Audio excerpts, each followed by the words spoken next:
such that Crestenza, in blinking, may taste Anne. Oh my god! That is the sexiest, weirdest description I've ever heard. Again, that just visceral, like you can feel it. You can feel it. It tastes salty. It's salty.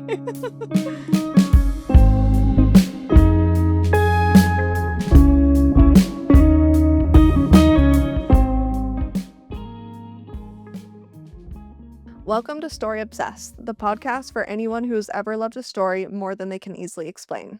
I'm your host, Alyssa Much, and every episode I sit down with someone who is unapologetically obsessed with a specific story, just any narrative that's stuck with them.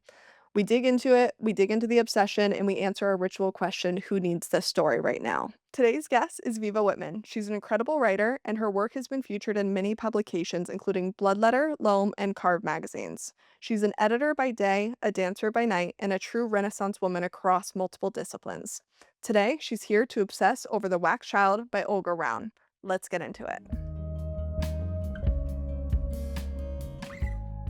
Thank you. I'm so excited to be here. Thanks for inviting me. Yeah, I'm so glad you're here, and I'm glad you picked this book because I've read some of your writing and I've read some of the magazines you've worked with, and this is haunting in a way that I know you're gonna have a lot of thoughts on, so I'm excited to hear them. I purposely not talked to you too much about this because we're friends in real life. Yeah, I've seen you at a few events, parties, and stuff, and I've purposely steered clear of this topic as well. I'm so excited to hear what you think. I've been waiting.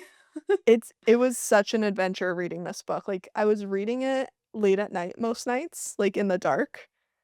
And it made Fun. it made for some good dreams. I feel like I had some very, Oh, like, really? witchy, creepy, haunting dreams, but not like night terrors, not like terrors where, like, your family's Okay. house is burning down, but more just, like, eerie vibes, A but little mood vibe, yeah. yeah. Moody vibe, yeah.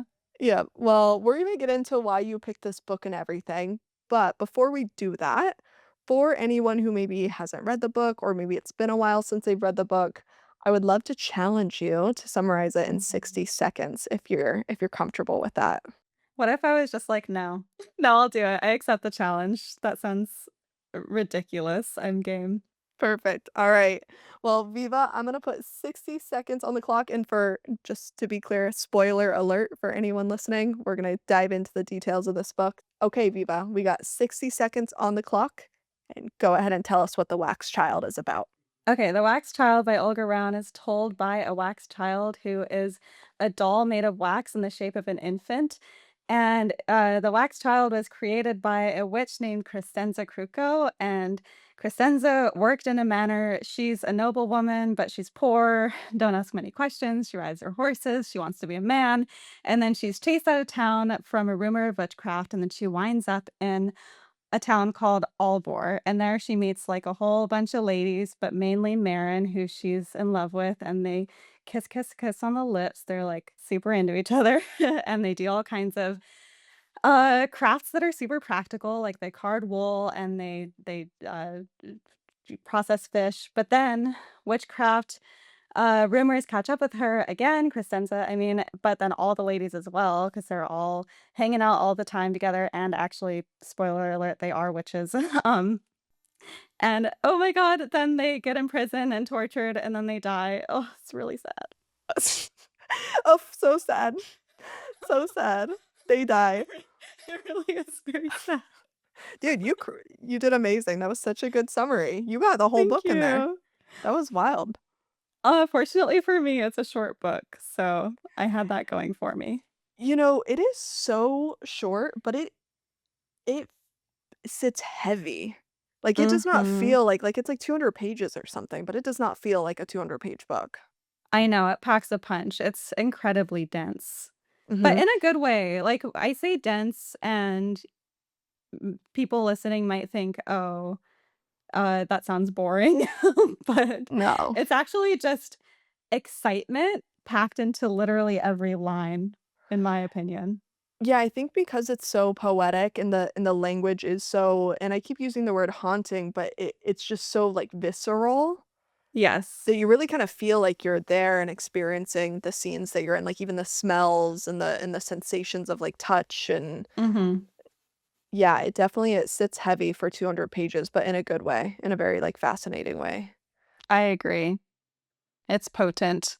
So, when we talked about the podcast, why this book? What was it that you were like, "Alyssa, let's do The Wax Child?"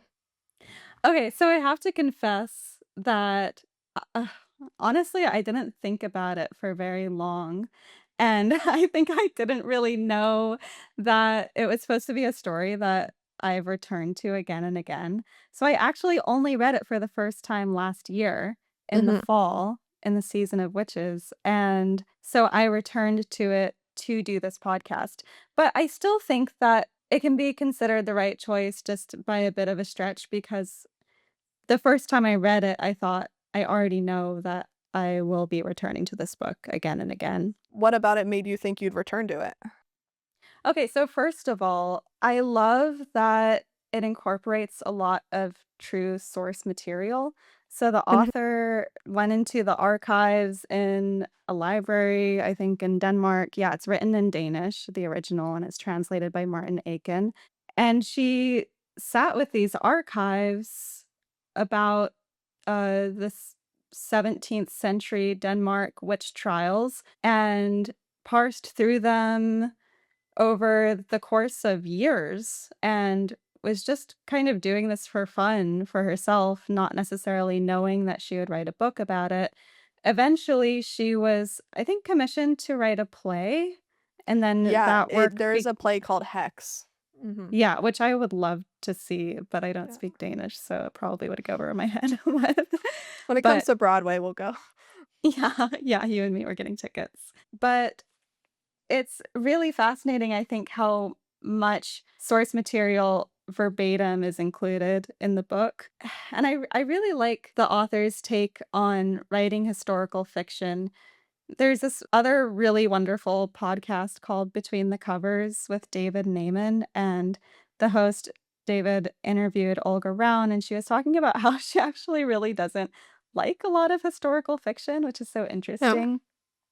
But she kind of feels that a lot of authors will take, like, too many liberties and describe how, everything feels when we can't really know what a time was like. And because this story is told by this magically animated object, we're immediately in this surreal state of being. We're getting the facts of life from this time period, direct quotes from the archives, and we're also getting Olga's spin on it all. Kristenza Kruka was a real person, but I'm sure Olga Rown invented a lot about her life in writing this story. I've never come across a combination of elements like this in a book ever, and the descriptions are phenomenally precise. I Yeah. mean, and actually, I want to maybe just read Yeah, something really quick. I'm please taking do. such a long time to answer this question, but No, I please think it's do. I just completely beyond agree, words. the writing is enchanting. It really is. Yes. Okay, I'm getting right into the sexy part, but so the woman Anne is the woman who at the beginning accuses Crescenza of witchcraft. Mhm. This woman has had 15 miscarriages, and eventually she decides that she wants to blame Crescenza, who has only been trying to help her, and Crescenza escapes town. But anyway, on page 84, spoiler, we come to find out that Crescenza completely desires Anne. Yeah. And and this description just has really stuck with me. Okay.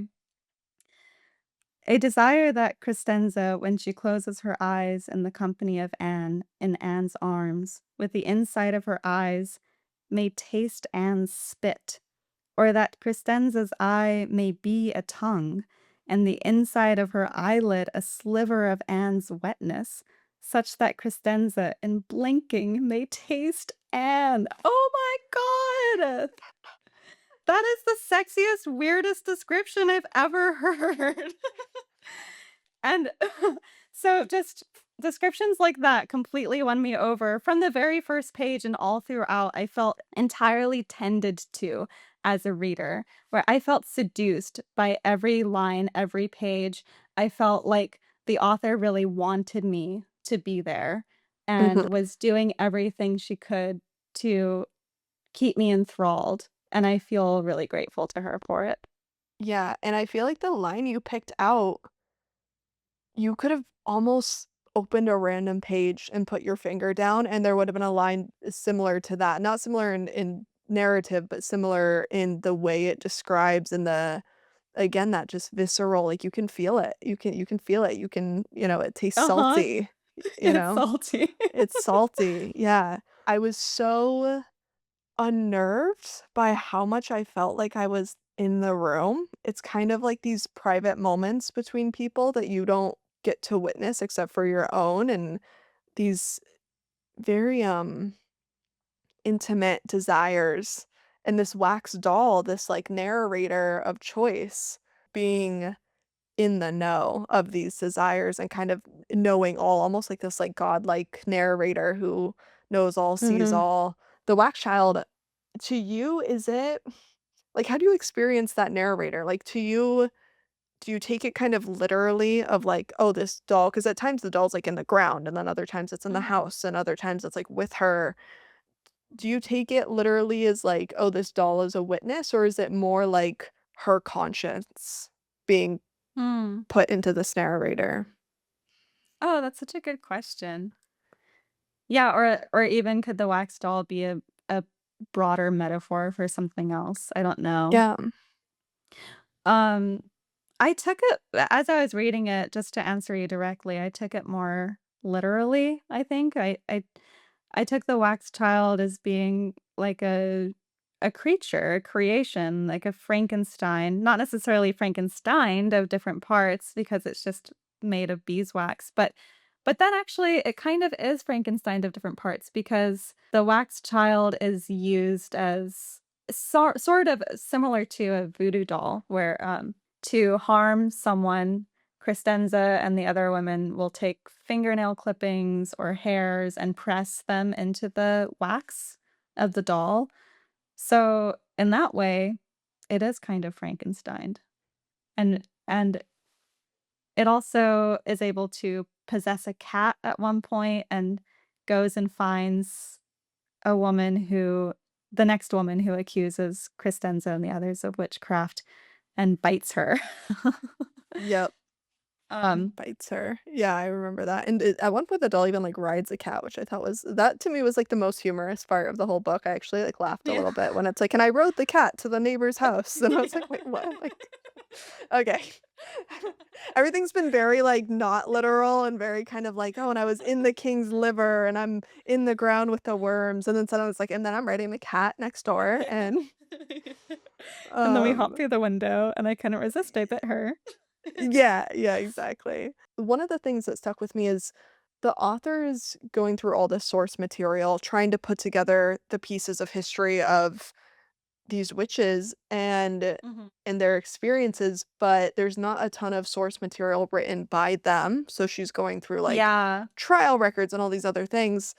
To me, the wax doll is almost representative of her experience doing that, of like Oh. it's like I'm putting all the pieces together, like, I'm watching the king write this letter, and I know what's happening over here, like, it's almost like the beauty of hindsight, like, having the Mhm. source material and it being a piece of history that she can go back and evaluate based on the evidence she has. Mhm. The doll to me represented kind of her observing this all from the future.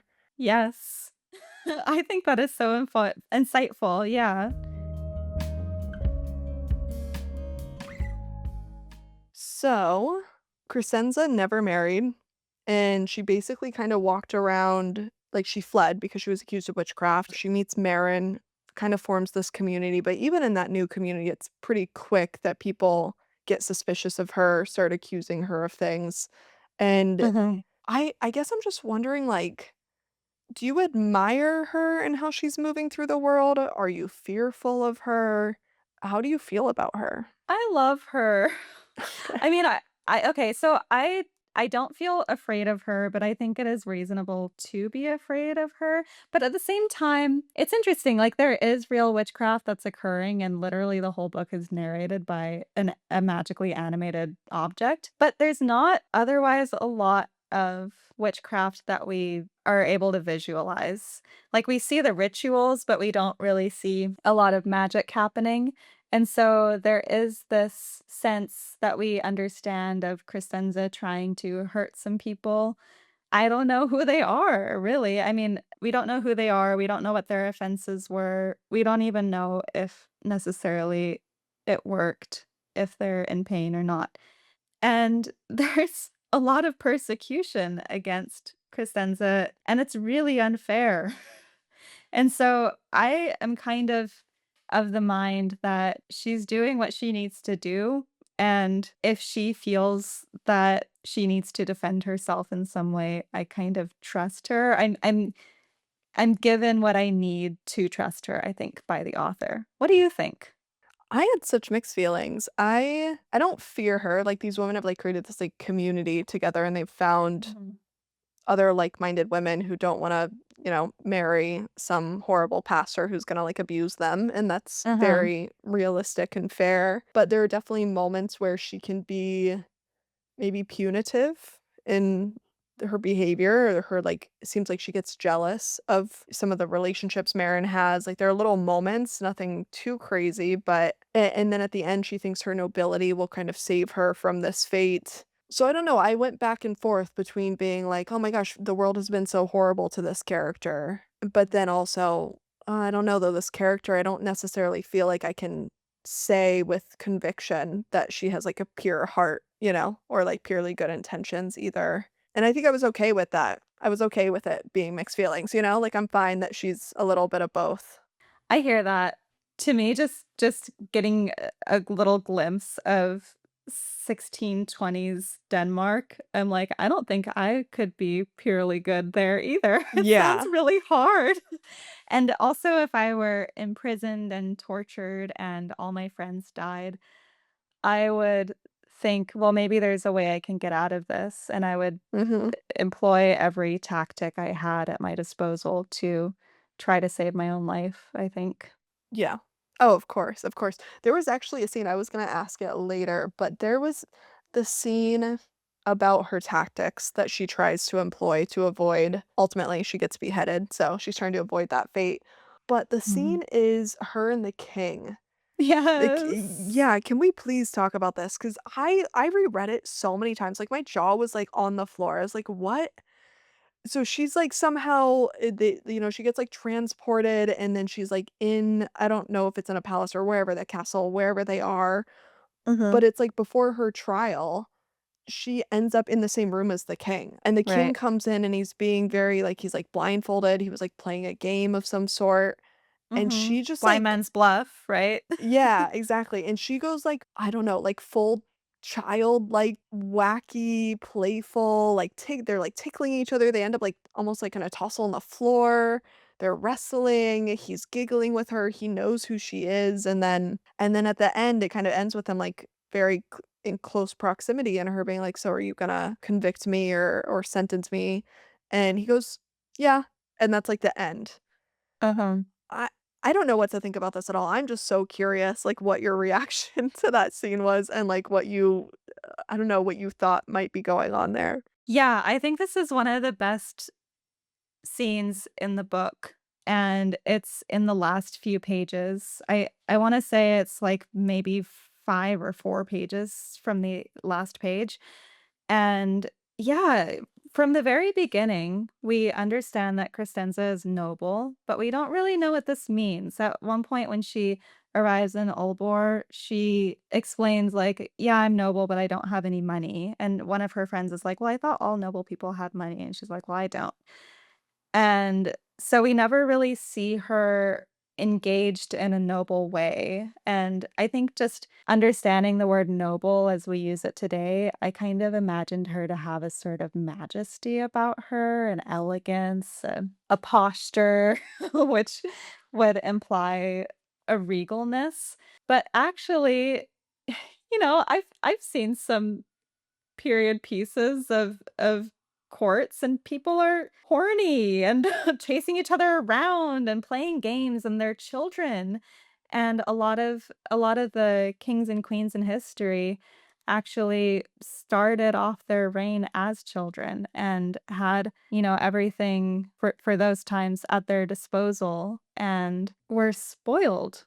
Yeah, And I think what the book does so well in that scene is it just eradicates every kind of sense of authority that this king who even now is revered in history, King Christian the Fourth, it eradicates the authority that he kind of ever really had in an internal sense. He has authority in an executive sense. He's able to execute orders and they're followed, and he makes broad shifts in the country in his reign. But inside, it's just a human. the And boy. moreover, it's just a little boy. Yeah. He's not ordained by God. Yeah, I loved it, to be clear, I agree, it is to me, the best moment in the book. I reread it so many times, I found it so Mhm. interesting and, just I don't know, like, it may be a little provocative, but Mhm. I took it as he was not afraid of her at all. You know, for the absolute, like, hysteria this has caused, and the whole world is, like, calling for these women to be put to death. They Mhm. are Their insular panicked. world, yeah. Yeah, they're so freaked out, and then the king is just kinda like, "Oh, I'm gonna go tickle her. This'll be fun. This'll like, let's have a little moment with her before I, like, sentence her to death." Yeah, he doesn't care Yeah. because he doesn't I don't think he believes that she's a threat, like you're saying, he's not afraid of her. I Yeah. think that's so spot on. And actually, do you mind if I, like, lead this into something? Yeah, let's do it.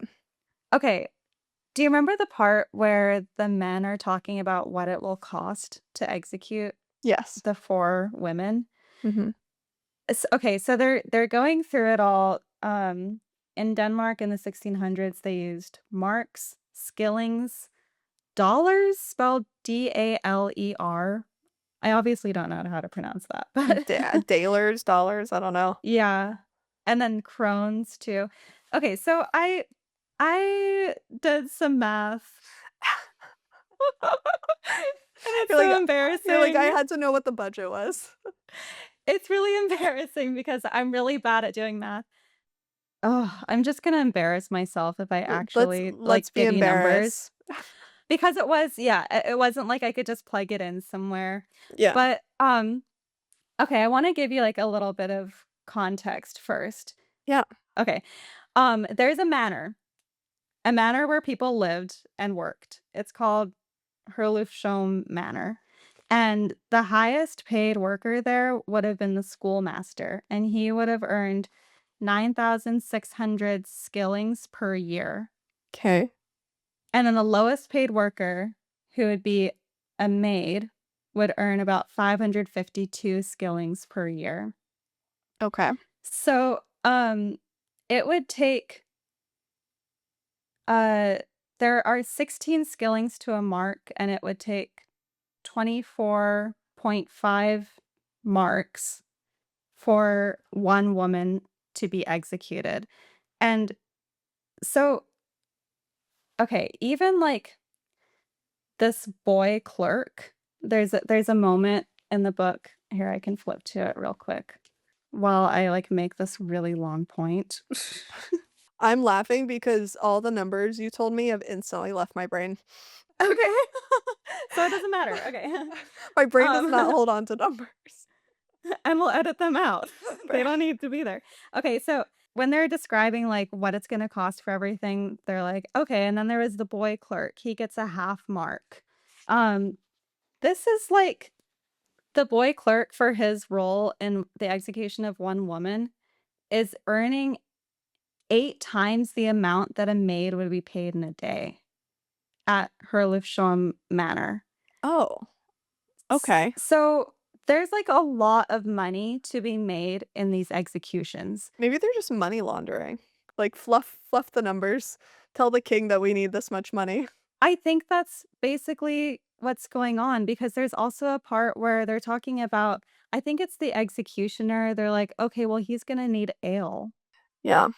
They're, like, budgeting in his ale. They're making bank. This town, there are so many people who are getting paid for the execution of 4 people too, and I'm sure they all need it, and so they're rallying behind this decision to murder these women for, there's no evidence. They have a financial incentive to They want these have women. stake. Yeah. Yeah, exactly.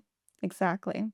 Yeah. No, I'm not surprised at all. I didn't Mhm. pick up the relative amounts, but I picked up of this almost like it reminded me of I've worked in corporate a long time, Yeah. and when you start to like, "Oh, well, we need to like do this project in the next year," and like, "Well, what's that gonna cost?" "Oh, well, like this person's salary and then in this," but then it gets down to like travel, and when they travel, they need that, and it's like, okay, I think you just really want to get more money out of this, or you want to, like, make your line item in the budget bigger so that the Yeah, corporate pays totally. it to you and you have this cushion. Again, no hate, especially, like, in 1600s Denmark, I bet they probably needed the money, Yeah. but they definitely I had a mean, I hate them a financial lot. stake. Yeah, yeah, they had a financial stake in wanting these women to die, and I don't know if a lot of them even believe it. I think the pastor, it's like Klein is his name? Mhm.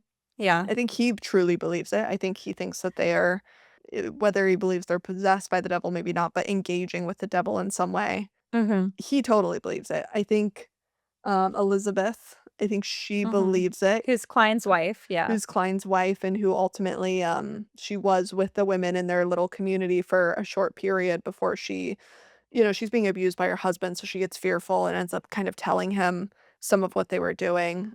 I almost don't know if she believes it. I think that she's embarrassed because she doesn't like her husband and she goes and hangs out with her girlfriends and she's like, "My husband sucks and he hits me and I hate him and he always makes me pray."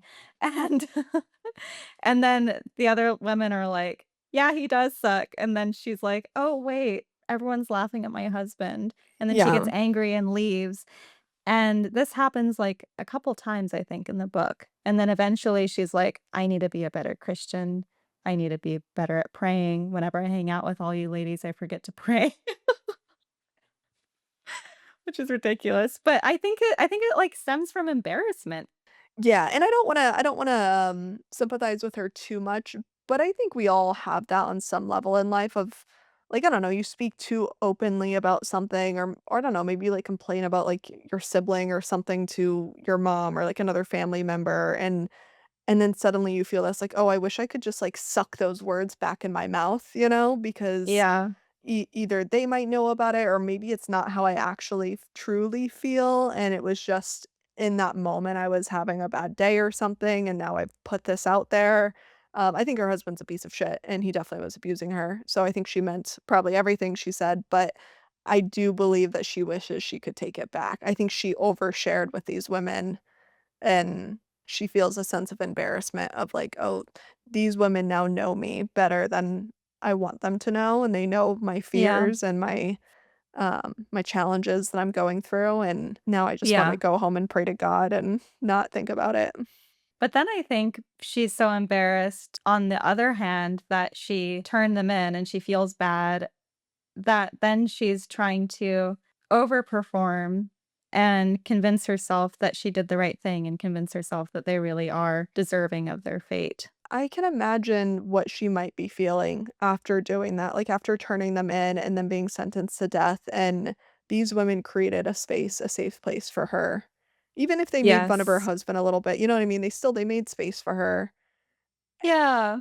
Yeah, to imagine doing something like that and then regretting it and then having to force yourself to double down because the reality is too unbearable that you had these women who cared about you sentenced to death. Yeah. I think no one wins when it comes to violence. Completely agree. Mhm. On that note of that community, the women in this book, there's a lot of like, witchy stuff going on, but there's also these lovely moments. I almost feel like I'm in the Shire, like they're all sitting around weaving yarn or something, and they're Mhm. making food together, and they're like, I don't know, there's like a one-eyed widow that they're like teasing and she's like, "I don't need any of you bitches. I'm the coolest one here." There's all these little moments where they're just like together and Yeah. the phrase "in community," I think it's used a lot now, and it's a good Yeah. phrase with good intention, but also it's like a little corny at this point. They just love Yeah. each other. They're just hanging They out, really being do. girls. And There is this amazing scene too where I think they're carding wool, but they could carding be wool, doing that's what something I meant. else. They start off with waffles and then they card until like midnight and then they have a feast of some meat and something else. And then they have drinks and then they keep carding again till like 3 or 5 in the morning or something like that. And I'm just like, I want to be there Marin's daughter's, like, peeking out the door. for sure. Yeah, this little girl who loves the wax child. Yeah. Plays with Yeah. it like a baby doll. Yeah, and I think I love those scenes so much, and I love those moments, and I think it makes it all the harder when they end up, like, imprisoned and they Mhm. start to kind of turn against each other, Yeah. and Yeah. I guess do you blame them, or do you think that in that moment you're fighting for your life, and so it's kill or be killed? I'm curious your take on their ultimately, I do feel like most of them betrayed one another in those moments. Mhm. I think it's so hard for me to speak on it. I, who am privileged to have been tortured Yeah. or held against my will, and people do experience that today, which is really, really awful. And I think, just not to get it, I won't get into specifics, but just, we're living in 2026 and the world stage is really, really intense. And I don't pretend to know what it is to be in those circumstances at all. I have no idea how I would respond. Truly no idea. I mean, I think I have a decent pain tolerance for living an average life. But if I were tortured, I think I would say everything. That was a lot of, like, the history of these trials too, is they tortured these women, and the women eventually just say what they wanna Mhm. hear. I was sad, though. I was sad. I wish there was even just a small moment of, like, maybe when they turn on each other, there's like, "Oh, I wish I hadn't," or "I'm sorry, I love you," or anything like that, Mm, but I do think at that point, they were truly like, "It's live or die at this point, and I don't have a choice," and yeah. I think they had to turn that love off. Yeah. I don't know. I can imagine if the betrayal's happening and I'm starving and I'm in pain and I have feces all over my body, like, Yeah. I don't think I'd be up for hearing an apology and responding to it. Yeah, I just mean to one another, though, like, I like to think that, Yeah. like, I don't know, if you and I end up in prison and tortured together, and I end up being like, "Oh, yeah, Viva, that's the one, like, Devil and her like this, they're besties, you should kill her first." I'd like to think that the moment the guard leaves, I'm like, "Viva, I'm so sorry, I'm so sorry, I'm so sorry, I'm so sorry." I don't know, just, like, a hint of, like, something to show that, like, we're still girls, we're still Yeah, besties, yeah, we're still girls. don't worry. Oh my god. Same. Yeah, pinky promise. Let's Pink pinky swear right now. let's pinky promise,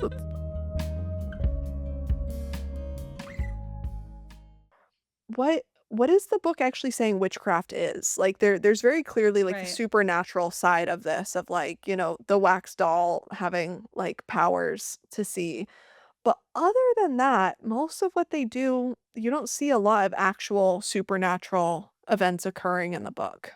Yeah. I think that's a really, really great question. And I'm flipping through the book right now to arrive at this really key moment, I think. It's also toward the end. Crestenza is about to have her audience with the king. Again, that like weird, playful, childish moment. And she's met with a heavily pregnant woman. And the woman is like, "Oh, this is a witch. I should ask her for some advice about my childbirth." And so she says, "And what if I want the child to come soon?" Kirsten asks. "Take a bath in warm water in which lad's love leaves have been steeped for some time, and then masturbate in the bath." Niels, the master of the tower, does not say a word. "That is no more than any other wife in the city could have told me. I thought you were a witch." Crestenza shrugs.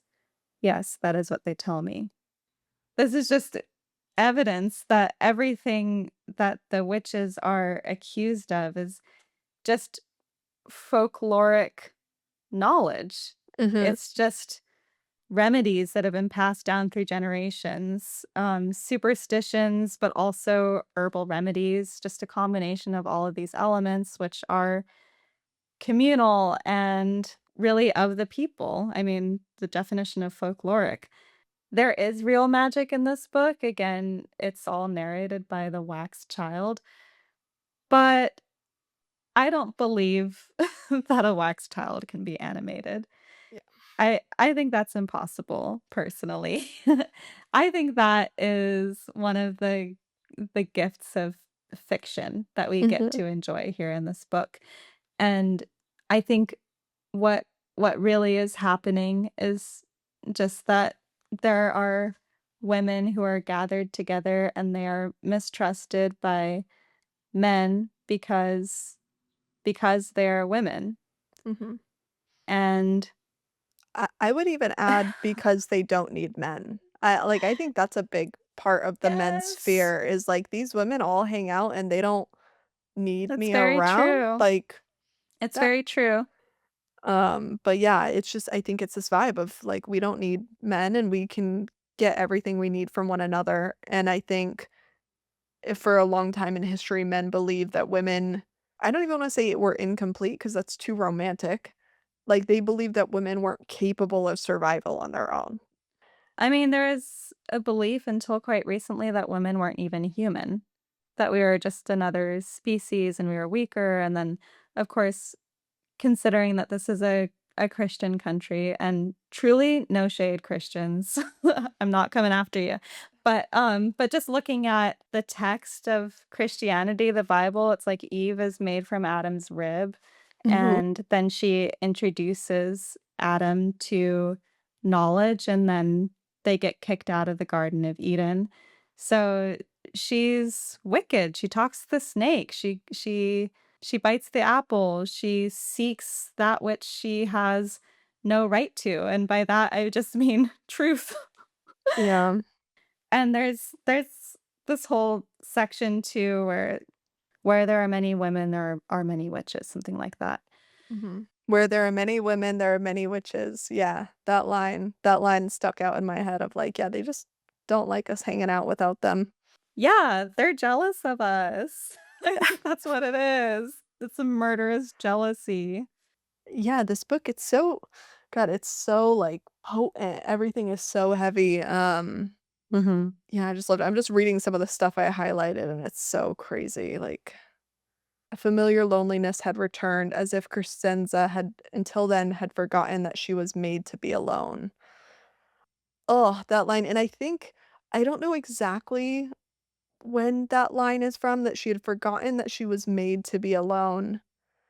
That line really hit hard when I was reading it because, not to turn this into a therapy session, but and I think every person experiences this on some level is you're always waiting for, like, the other shoe to drop, like, life starts to Yeah. get good or you make good friends or, like, maybe you get into, like, a great romantic partnership, whatever it is, and I feel like when that happens, maybe it's just me, but I feel like I'm always like, "Oh, don't forget you're made to be alone." Don't forget Mm. and maybe not alone, but I think you could interchange a lot of different words there of don't get too comfortable, and just like with her, don't get too comfortable with this community of women that you love because you were made to Mhm. be alone.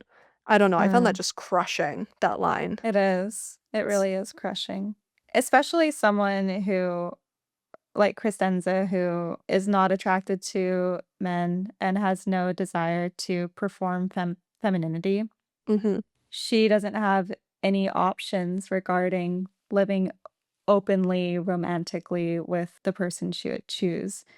And so she really is cast to be alone, at least, mhm. out in society. All of her trysts with Marin, like, they're very secret. Yeah, it's almost wow, it's almost like a beautiful acceptance in a way. Have you seen Marvelous Miss Maisel? Have you seen that show? Yes, yeah. Okay, there's, like, this scene where she's watching this other comic, and he's, like, giving a stand up, and he keeps repeating the word alone, and then she goes to her ex, and she tells him, like, "Hey, like, let I would like to, like, not sleep alone tonight." because I am going to be alone the rest of my life. And in Mm, that moment, I always felt like she was essentially saying, like, I am now accepting that I am choosing this path of being a comedian and knowing that I'm probably never gonna, like, fully be married and, like, in a long-term partnership because of the career I'm choosing. Now mhm, that I'm thinking about this more, I almost feel like Crescenza is saying that of, like, I have no desire to perform femininity. I'm never mhm, gonna be with the person that I love, at least not openly. This is mhm, probably not sustainable. I'm made to be alone. mhm. Almost accepting her true self, because what she could do is be like, "I guess I'm gonna pretend to be feminine. I guess I'm gonna pretend to like, the barman next door. I'll get married. I'll Yeah. have a couple of his kids." Like, she could give in to the pressures of that time and place and just Mhm. be a wife. And she's actually radically accepting who she is and saying, "No, like, I'm not Yes. meant for that. I'm meant to be alone." Yeah, it's a radical refusal, totally. Yeah, it's Yeah, actually kind of refusal, pretty. acceptance, yeah, Now yeah. now I'm like, "Oh, it's actually kind of a beautiful line." Mhm. Let's jump into our ritual question, which is, who do you think needs to read The Wax Child? Like, what might they be going through or experiencing? You'd think I would have been thinking about this since you brought it up, but actually I haven't been. Maybe I'll just jump off of what we were just talking about and say maybe it's for the person who feels alone. It's devastating in like a heart massage kind of way. I think that there's healing though in these pages and yeah, and sitting in that experience of loneliness or solitude.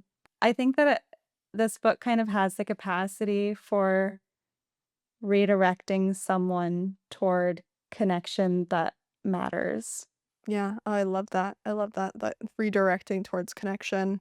Yeah, I would say something similar. I would say, like, the lesson that I think someone can take from this book is I wanna say, like, living life to the fullest, because that's a little silly, but I just mean, like, fully engaging in the moment that you're in, because I feel like that book kind of forces you to do that, like, you're in these moments with these women, again, it's so visceral, it's so descriptive, and you're so, like, engulfed in this environment, and this Mhm. book just made me want to, like, notice, like, what am I smelling? What am I feeling? Like, how do I, like, fully exist in this Um, moment? But all of us are gonna die eventually, like, you never know what your yeah, who fate is gonna knows? be or where fate's gonna take you, so if you have a group of women around you that you love, like, be in the room with them. Just okay, before we finish, the ultimate lonely character in this story is the wax child, who's left Oh, yeah, behind and is the sole survivor and is still living. I mean, I will live think the way the wax forever. child yeah, is written, yeah, it's an immortal being now who was created for a purpose, but then that purpose really died with all of these witches and with Crescenza in particular. And there also in that lies this kind of fun or not fun necessarily, but really intriguing, enchanting kind of like whispering that there's magic everywhere and there's magic buried around us and we just need to look closer because there are these beings, these Yeah. wax children buried in our yards or something, I don't know. Oh, I And love that, like, the history that an item might hold if it could talk. Because like, the wax child uh-huh. even says, like, "I would speak, but my mouth cannot open." There's a line like Mhm. that, like, Yeah. that old doll you find in the attic, what would it say or what stories would it have Mhm. heard? Mhm. Ooh, And there is energy in everything. Energy exists. Scientifically, energy exists. And so whether or not something is magically an object is magically animated, it does possess energy and it carries it and we all do. And hmm, how can we think about engaging our energy differently inspired by the wax child? I don't know. I'm going to be thinking about that now. I don't have the yeah. answer. I'm just asking the question. Yeah, yeah, let's pose the question out there, I agree, like, how do we think about our energy and the energy of the objects, and especially the objects we create too, thinking about the Yeah. fact that the wax child is probably going to exist for all eternity. The wax child is in a museum, maybe not, I'm Mm, assuming the wax child she was probably inspired to write about was probably the one she saw when she was going to this probably. museum, so it's like, we could go see this doll, and that doll is still there today, you know? Yeah.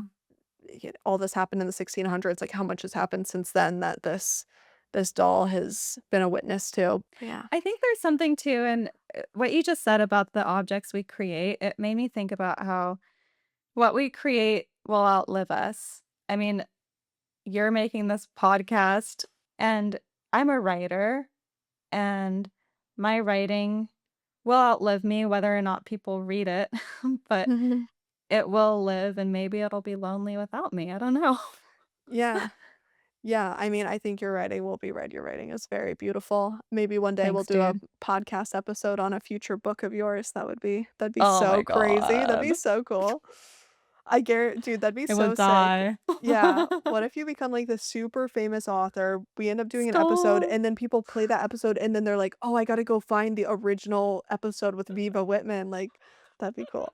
I'll keep you posted Yeah. on my fame. Yes, please do. Don't forget about me. Remember, we're gonna be tortured together, so Yeah, you we'll be can't. tortured together, Yeah. yeah, I gotta fulfill that promise. Oh, alright. Well, this was so good. Thank you. Like, literally, I have so many, like, thoughts now. I almost feel like we're gonna have to, like, get a beer in person and talk even more about And it. keep talking about it. I'm so down.